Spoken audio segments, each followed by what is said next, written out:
Hello दोस्तों, आइए आप सभी का अपना यूट्यूब चैनल अशोक राजा मालती मुकेश चैनल पर सभी दोस्तों का स्वागत है।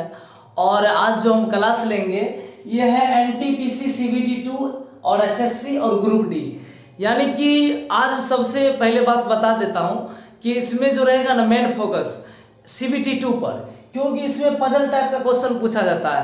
और आज का क्लास बहुत ही इंपॉर्टेंट है, क्योंकि मैंने जो अभी क्वेश्चन बताऊंगा यहाँ बोर्ड पे लिखा हुआ है, ये सभी किसी न किसी टेस्ट में पूछा जा चुका जो क्वेश्चन है वो मैं पूछ रहा हूँ। मेरे को भी ये क्वेश्चन पूछा जा चुका है, किसी क्लब का क्वेश्चन है और मैं उसको आज सॉल्व करूंगा। और जो आज क्लास नहीं करेंगे, नहीं देखेंगे, वो अपने आप में एक बेरोजगारी पैदा कर रहे हैं। ठीक है, अभी वो बेरोजगारी पैदा कर रहे हैं, देखेंगे नहीं। और जब एग्जाम के टाइम में एग्जाम में बैठेंगे, नहीं बनेगा, रिजल्ट नहीं होगा, तो किस्मत को कोसेंगे, मेरा तो किस्मत ही खराब है, मेरा रिजल्ट हुआ। किस्मत को आप मत कोसिए, क्योंकि आप उस लेवल का मेहनत नहीं किए होंगे। मेहनत इतना कीजिए कि किस्मत पर नहीं रहना है, मेहनत से ही किस्मत को बदल देना है। मेहनत इतना हार्ड वर्क कीजिए कि जो लकीर हाथ में लिखा हुआ नहीं है कि ये नहीं होगा, ये लकीर भी बदल सकते हैं आप मेहनत के बदौलत। लेकिन आप भर दिन घूमिएगा मेला, कहिएगा रिजल्ट नहीं हो रहा है, तो बाबू कैसे होगा? कहीं ना कहीं किसी कोना में कोई स्टूडेंट मेला के टाइम में भी पढ़ रहा होगा, पढ़ता होगा, 100% पढ़ता होगा कोई ना कोई, तो उसको रिजल्ट होगा तो कहिएगा उसका किस्मत बहुत अच्छा है, उसको हो गया, उसका किस्मत था, मेरा नहीं हुआ। किस्मत पे नहीं होता है भाई, मेहनत करना पड़ता है इसके लिए। तो ठीक है, हम इतना ही कहेंगे कि मेहनत थोड़ा बहुत, एक टॉपर्स का नियम होता है कि कम ही पढ़ेगा लेकिन प्रत्येक दिन पढ़ेगा। जो रेगुलर तैयारी के एक्यूरेसी होता है ना, वो बहुत इंपॉर्टेंट होता है। आप कम ही पढ़िए लेकिन प्रत्येक दिन पढ़िएगा ना, धीरे धीरे धीरे धीरे सीढ़ी पर चढ़ते चढ़ते ऊपर तक चल जाएगा सक्सेसफुल मेंबर्स। ठीक है, सक्सेसफुल मेंबर में आप भी आ जाइएगा, इसलिए रेगुलर तैयारी करते रहिए। चलते हैं क्वेश्चन पे। आज कैसा क्वेश्चन है, बहुत ही मजेदार क्लास है। आप लोग भागिए ना, क्लास छोड़ के नहीं भागिएगा, आप लोग देखिएगा। ठीक है, बढ़ते हैं आगे अब क्वेश्चन की तरफ। और आज के क्लास में मैथ और रीजनिंग दोनों देखने को मिलेगा। ठीक है, दोनों भी चलेगा, मैथ और रीजनिंग दोनों ले रहे हैं क्लास। देखिए क्या है, इसमें एक दिया गया है डाटा और इसी में से इस पजल का आंसर देना है। तो डाटा में क्या कहा गया है, देखिए यहाँ केंद्र के सामने AMDPRTB और H एक वृत्त के चारों ओर बैठे, एक वृत्ताकार, उसमें चारों ओर सभी लोग बैठे हुए हैं। और चारों ओर जब बैठे हुए तो एक वृत्ताकार बना लीजिए और यहीं से टाइम को देखते हुए बना देना है। देखिए, और व्यक्ति कितने हैं, 1 2 3 4 5 6 7 8 व्यक्ति ऐसे बनाइए। जब आप ऐसे बनाते हैं ना, कोई किसी के सामने पूछेगा वो किसके सामने बैठा हुआ है, तब आप इसमें गलती नहीं कीजिएगा, सामने वाला निकाल लीजिएगा। 8 व्यक्ति हैं। एक चीज ध्यान दीजिएगा, इधर जो घड़ी का दिशा में चलेगा उसको हम दायां मानेंगे, और जो घड़ी के विपरीत दिशा में चलेगा उसको हम बायां मानेंगे। ठीक है, ये बायां है और ये दायां है। याद रखना है कि घड़ी की दिशा में जो सुई चल रहा है उसको हम दाहिना माने। ये गलती नहीं होना चाहिए, नहीं तो क्वेश्चन गलत कर लीजिएगा। अब देखिए क्या कहा है, चारों ओर बैठे हैं। M A के बाएं से तीसरे स्थान पर, देखिए M जो है कहीं पर M रख दीजिए, यहीं रख दीजिए। M A के बाएं से तीसरे स्थान पर है। अगर A हम यहाँ बैठाते हैं तो बाएं से तीसरे, 1 2 3 तीसरे स्थान पर आ गया। इसको हम बायां माने थे तो 1 2 3 M A के बाएं से तीसरे स्थान पर है। ठीक, जो T के बाएं से दूसरे स्थान पर है, बस ये मेन चीज है, जो फंसाने वाला। आप याद रखिएगा, जब भी जो लगल रहेगा ना तो इसके इंगित करता है, इसके। ये M से कोई मतलब नहीं, जो लास्ट संख्या रहेगा उसी को इंगित करता है। मेन फोकस इस पर देना है। जो T के बाएं से दूसरे स्थान पर, कौन? A, हरदम ये लास्ट वाला को इंगित करेगा। तो जो T के बाएं से दूसरे स्थान पर है, कौन? A जो है T के बाएं से दूसरे स्थान पर, अगर T यहाँ है तो 1 2 दूसरे स्थान पर चल गया ना ये। अब देखिए क्या करा, D H के दाएं से दूसरे स्थान पर, देखिए D H R कहीं नजर नहीं आ रहा है, इस स्टेप को छोड़ दीजिए, आगे चलिए। है ये जो T के दाहिने से दूसरे स्थान पर है, कौन? H के लिए हम फिर बोले थे, जब भी जो लगेगा तो जस्ट उसके लास्ट वाला, सीधा लास्ट वाला संख्या, जे जो लगाएगा लास्ट वाला सीधा। यहाँ क्या करा, H जो है T के दाहिने से दूसरे स्थान पर है, H T के दाहिने से दूसरे स्थान पर है, तो दाहिना इधर है, तो इसका मतलब H यहाँ है, T के दाहिना 1 2 T के दाहिने दूसरे स्थान पर। अब ई स्टेप में घुसिए, क्या कर रहा था, D H के दाएं से दूसरे स्थान पर है, डी एच के दाएं, तो एच यहाँ बैठ गया तो एच के दाएं 1 2, एच के दाएं कौन है डी, दाएं से दूसरे स्थान पर तो 1 2 दूसरे स्थान पर आ गए। अब क्या कह रहा है आर बी के दाएं से दूसरे स्थान पर है, आर बी के दाएं से दूसरे स्थान पर, देखिए इसमें बी कहीं नहीं है, छोड़ दीजिए, दाएं से दूसरे स्थान पर है, जो टी के तत्काल पड़ोसी नहीं है। देखिए ई बी को फिर जो लगा तो ई बी को इंगित करेगा, बी जो है टी का पड़ोसी नहीं है, इसका मतलब बी ना यहाँ बैठेगा ना यहाँ बैठेगा, इसका मतलब बी यहाँ बैठेगा, क्योंकि इधर बैठेगा तो भी टी का पड़ोसी होगा और यहाँ बैठेगा तो भी टी का पड़ोसी होगा। कहाँ है टी का पड़ोसी नहीं है बी, तो बी यहाँ आ गया। अब देखिए आर बी के दाएं से दूसरे स्थान पर है, आर बी के दाएं, दाएं इधर था 1 2, देखिए आर बी के दाएं से दूसरे स्थान पर आ गया। अब बच कौन गया है, तो A M D R T भी सब हो गया, बच गया कौन पी, तो पी की यहाँ पे बैठा दीजिए। पजल तैयार है, 3 नंबर रेडी। अब क्वेश्चन में चलिए क्या कह रहा है, बी के बाएं और दूसरा कौन है। देखिए बी के बाएं और दूसरा, तब बायां हम इधर चले थे तो बी के बायां दूसरा 1 2 कौन आया एम, बस हो गया 2 नंबर ऑप्शन एम।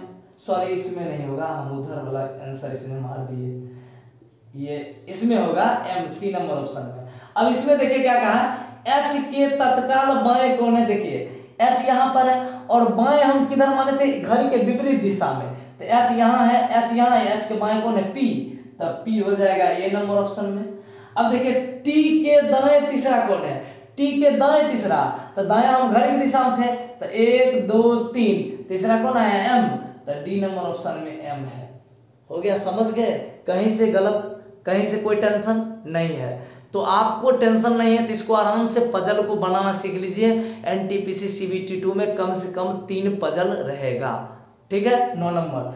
और देखिए आखिरी अपर्याप्त का मतलब क्या होता है हम बता देते हैं। आखिरी अपर्याप्त का मतलब होता है कि जिसका आपका आंसर नहीं निकल रहा है उसको आखिरी अपर्याप्त कर रहे हैं, और जिसमें नन आता है आंसर आ गया और ऑप्शन में नहीं दिया हुआ है नन लिखा हुआ, उसमें हम नन ऑफ दिस यानी कि इनमें से कोई नहीं लगाएंगे। तो समझ गए दोनों बार। अब बढ़ते हैं आगे। 4 नंबर क्वेश्चन है कथन निष्कर्ष से है। कथन निष्कर्ष में होता है क्या जानते हैं कि आपको कथन निष्कर्ष में ही चुनना है, बाहर से नहीं। कि अगर कह दिया जाए कि कुछ आदमी कुत्ते हैं तो आपको ये नहीं सोचना उस वक्त कि बाप रे आदमी कैसे कुत्ता हो जाएगा, ऐसा नहीं है, आपको उसी कथन के अनुसार उत्तर देना है, ठीक है। तो यहां पर देखिए कथन में क्या कहा है, लोहे की रेल पटरियों के बीच थोड़ा रिक्त स्थान रखा जाता है। कथन के अनुसार और वैसे भी आप लोग जानते हैं कि ये बात सही है, क्योंकि रेलवे पटरी में थोड़ा जगह दिया जाता है। निष्कर्ष में देखिए क्या कहा है, गर्मी में लोहा विस्तार होता है, ये भी सही है। गर्मी में लोहा जो है ना तप होने के कारण बहुत ज्यादा टेम्परेचर हो जाता है तो लोहा हल्का फैल जाता है, ठीक है, इसलिए पटरी के बीच में थोड़ा जगह दिया जाता है। यानी कि कथन जो कह रहा है उसके अनुसार निष्कर्ष भी सही है, दोनों सही है। तो यहाँ पर ऑप्शन एम दिया, दोनों ए और आर शब्द है 100% 1 नंबर ऑप्शन सही है, इसी के अनुसार मारे हैं। ये नहीं कि अलग सही बात ओरिजिनल में सही है, कथन के अनुसार भी और रियल लाइफ में भी ये बात सही है। आगे देखिए 5 नंबर क्वेश्चन है 335 गुने 335 माइनस 165 गुने 165। अगर आपका ये सूत्र याद नहीं है तो आप इतना स्क्वायर करेंगे फिर इसका स्क्वायर करेंगे तब घटाएंगे, टाइम बहुत लग जाएगा। इसका सूत्र होता है a plus B into A minus B. अब देखिए a का मान हो जाएगा 335, उसके बाद b का मान हो जाएगा 165, ठीक है। तो a प्लस बी, तो a प्लस बी इसका मतलब 335 अब प्लस 165 जुटेगा, तो 5 5 10 के 0 हासिल 1, 6 3 9 और 1 10 के 0 हासिल 1, 3 1 4 1 5, इधर 500 आया a प्लस बी, उसके बाद a माइनस बी है तो 335 और माइनस 165, 5 में से 5 घटाएंगे 0 और 10 3 13, 13 में से 6 घटाएंगे 7 और 2 में से 1 घटाएंगे 1।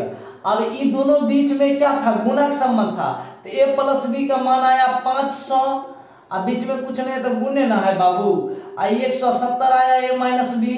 अब देखिए 500 और गुने 170 बराबर 17 बचे 85, 1 2 3 1 2 3 is the correct answer 85,000, B number option. समझने में कहीं से दिक्कत आई किसी लोगों को? नहीं आएगा भैया लोग। आप लोग अच्छा से मेरे वीडियो को सिर्फ देखिए, मैं इतना अच्छा से समझाने का कोशिश करूंगा कि और भी इससे अच्छा हम समझाने की कोशिश करेंगे। धीरे धीरे एक्सपीरियंस बना रहे हैं, ठीक है। जो भी त्रुटि होगा उसको माफ़ कर दीजिएगा, अभी मैं नया एक्सपीरियंस हूँ, थोड़ा टाइम लगेगा सीखने में भी। चलते हैं आगे क्वेश्चन पे। 6 नंबर क्वेश्चन है, कैलकुलेशन वाला क्वेश्चन है। ऐसा क्वेश्चन आप लोगों ने ग्रुप डी और एनटीपीसी में देखा होगा। ऐसा क्वेश्चन पूछा जाता है, 1-2 क्वेश्चन रहता है। देखिए डायरेक्ट बना ही देते हैं। 8 है और प्लस का अर्थ यहाँ पे माइनस है, तब -2, और माइनस का अर्थ है यहाँ गुना, तब गुना 19 ब्रैकेट बंद। यहाँ पे माइनस है, माइनस का अर्थ क्या है, गुना, उसके बाद इधर ब्रैकेट में 4 और प्लस है, प्लस का अर्थ यहाँ पे है -27 और गुना का अर्थ है भागा 3। अब बना दीजिए। अब देखिए 8 -19 दूना 38, ठीक है ये। उसके बाद 9 3 का 3 3 9 27, तो 4 -9, ये दोनों के बीच में गुना का चिन्ह है। 8 में से 38 घटाएंगे तब -30, अब बीच में गुने 4 में से 9 घटाएंगे ना तब माइनस में 5 आएगा, क्योंकि उल्टा घटाना पड़ता है, माइनस में 5। और ये 7वां 8वां बच्चा में पढ़े होइएगा, माइनस माइनस क्या होता है, प्लस लिखे चाहे नहीं लिखे, बात खत्म। 30 5 150 यानी 150 और माइनस माइनस प्लस हो गया, खत्म। 150 is the correct answer, D number option. समझने में कोई दिक्कत नहीं। आगे देखिए 7 नंबर में है, लड़कियों की एक पंक्ति में अनुज की स्थिति बाईं तरफ से 28वीं तथा दाईं तरफ से 35वीं। पंक्तियों में कुल लड़कियों की संख्या क्या है, देखिए एक बार दायां से गिना जाए, एक बार बायां से गिना जाए। ट्रेन वाला क्वेश्चन याद है ना, जब भी दायां बायां से गिनेंगे तो जोड़ देंगे, और जोड़ने के बाद एक स्टूडेंट इसमें 2 बार गिना जाता है। उधर से मेरे पे आके खत्म होगा गिनती, इधर से भी मेरे पे आके खत्म होगा, बीच में मैं हूं, तो मुझे 2 बार गिना गया था। तो एक हो गया 28 अब प्लस एक हो गया 35, तो कितना 8 5 13 3 हासिले 3 2 5 1 6 63। आप लोग बोर्ड में 60 से 63 मार दीजिएगा, गलत हो जाएगा। एक स्टूडेंट 2 बार गिना है, इसलिए हम एक को घटा देंगे, तो 63 में से 1 घटा देंगे तो कितना 62। यही करेक्ट आंसर है, डी नंबर। ऐसा क्वेश्चन जब भी आपको पूछा जाए ना, जब बाएं से एगो गया 10 गो विद्यार्थी और दाएं से आया 20 गो विद्यार्थी, तब 20 10 30 गो हो गया, और 30 में से घटा देंगे 29। हरदम दोनों के जोड़ के 1 घटा देना है, ठीक है, समझ गए होंगे। चलते हैं आगे। 8 नंबर क्वेश्चन है, सेब आम एवं फल के बीच कौन सही है। देखिए आप सभी लोग बुद्धिजीवी लोग जानते होंगे कि फल दोनों है, सेब और आम दोनों फल ही है, तो उसका ब्रैकेट ये बनेगा, फल के अंतर्गत सेब भी आएगा और उसके बाद क्या दिया है, आम भी आएगा। सी नंबर ऑप्शन हो गया। बहुत सारे स्टूडेंट ये करते हैं कि ये फल हो गया, आधा सेबो फल है आधा आमो फल है, ऐसा नहीं है, फल के अंतर्गत आता है दोनों। अब बहुत लोग ओहो सेब और आम एक साथ है दोस्त, अब फल अलग है, नहीं, गलत सोच रहे हैं। फल के अंतर्गत दोनों आएगा, जितना मायने उसका है उतना मायने इसका है। आप एक बात वोट बारे में सोचिए, एक बात, जो 50 साल का आदमी होंगे सो भी, और जो 20 साल का आदमी होंगे सो भी, वो 1-1 वोट गिराएंगे, और जो 50 साल वाले हैं वो भी 1-1 गिराएंगे। बात वही है, फल दोनों फल ही है, आम और सेब भी, लेकिन उसको अलग अलग कैटेगरी में स्टूडेंट अपना अपना दिमाग से सोच लेता है, तो वही गलत करता है वो। ऐसा नहीं है, फल के अंतर्गत आम भी आएगा और सेब भी आएगा, ठीक है। आगे क्वेश्चन 9 नंबर है, एक नल टंकी को 25 मिनट में भर सकता है और एक दूसरा नल उसे 50 मिनट में खाली कर सकता है। एगो भरता है एगो खाली करता है। यदि दोनों नल एक साथ खोल दिया जाए तो टंकी कितना देर में भरेगी। देखिए काम का उल्टा समय और समय का उल्टा काम, इस प्रकार क्वेश्चन में 25 मिनट भरता है 1/25, वो खाली करता है 50 मिनट में -1/50, क्योंकि खाली कर रहा है इसलिए माइनस। दोनों का एलसीएम कितना आएगा 50, 25 दूना 50, तो 1 दूना 2 माइनस 50 से 50, तो 1 का 1, और 2 में से घटाएंगे 1/50। आई काम का उल्टा समय, समय का उल्टा काट 50/1। देखिए 50 मिनट है, 1 बट्टा में लिखे चाहे नहीं लिखे, बात वही, 50 minute answer is the correct, ठीक है। इसको ऐसे भी बना सकते थे, 25 मिनट है 25 मिनट अगुने खाली कर, 50 मिनट में खाली कर रहा है खाली, अब बट्टा खाली कर रहा हो तब इसको क्या करेंगे कि 50 में से 25 घटा देंगे, कितने हो जाएगा 25, तब 25 हो गया, 25 से 25 कट गया बराबर 50 मिनट।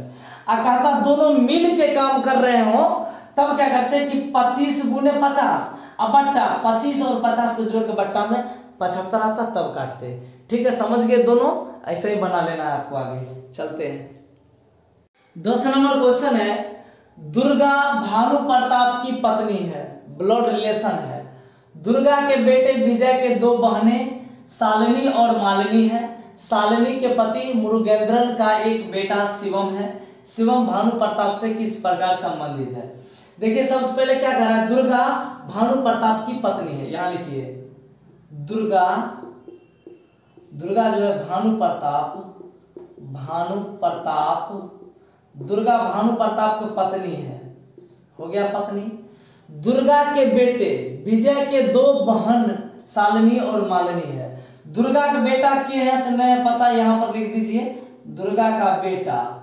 ठीक है, दुर्गा का बेटा विजय, और विजय दिया हुआ है, दुर्गा का बेटा विजय है। दुर्गा का बेटा विजय के 2 बहन, विजय के 2 बहन है, तो यहां पर लिख दीजिए बहन, 2 बहन है, जिसमें से एक का नाम है शालिनी और एक का नाम है मालिनी, यानी कि सॉरी ये हो गया शालिनी और एक हो गया मालिनी। ठीक है, ये दोनों बहन हो गया इसका। शालिनी के पति मुरुगेंद्रन का एक बेटा, देखिए शालिनी के पति कौन हो गया, ये हो गया पति क्या है मुरुगेंद्रन। एहनो नाम दे आदमी, अगर आनो कोनो नाम नहीं आया, मुरुगेंद्रन यानी कि शालिनी के पति मुरुगेंद्रन का एक बेटा शिवम। ये शालिनी के पति मुरुगेंद्रन, इसका एक बेटा जो है ना उसका नाम है क्या, शिवम।